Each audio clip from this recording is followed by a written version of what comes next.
बघता बघता गणपती बाप्पांना बसवून 2 दिवस पूर्ण झाले. आज तिसरा दिवस आहे. तर मी बघायला आले की आमच्या जास्वंदाच्या झाडाला फुलं आलीत की नाही. पण कळ्या तर खूप दिसत आहेत, पण फुलं काही आलेली दिसत नाही आहे.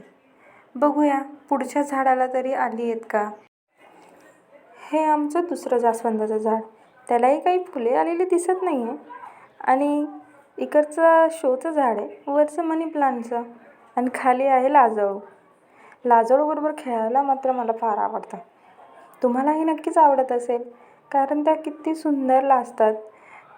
एकदम एक स्पर्श केला की त्यांचे पापण्या बंद झाल्याच म्हणून समजा.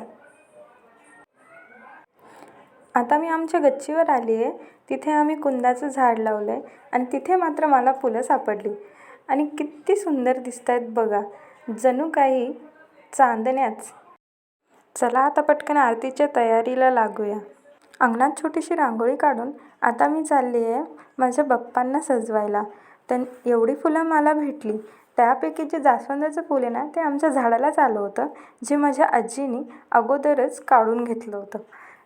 आता किती छान दिसत आहेत बरं, मोठे बाप्पा पण आणि छोटे बाप्पा पण. तर प्रसादासाठी आम्ही आज सफरचंद आणि खिरापत ठेवली आहे. मग आम्ही सगळ्यांनी मिळून आरती केली आणि प्रसादाचा लाभ घेतला. तुम्हीही नक्की घ्या गणपती बाप्पांचा आशीर्वाद.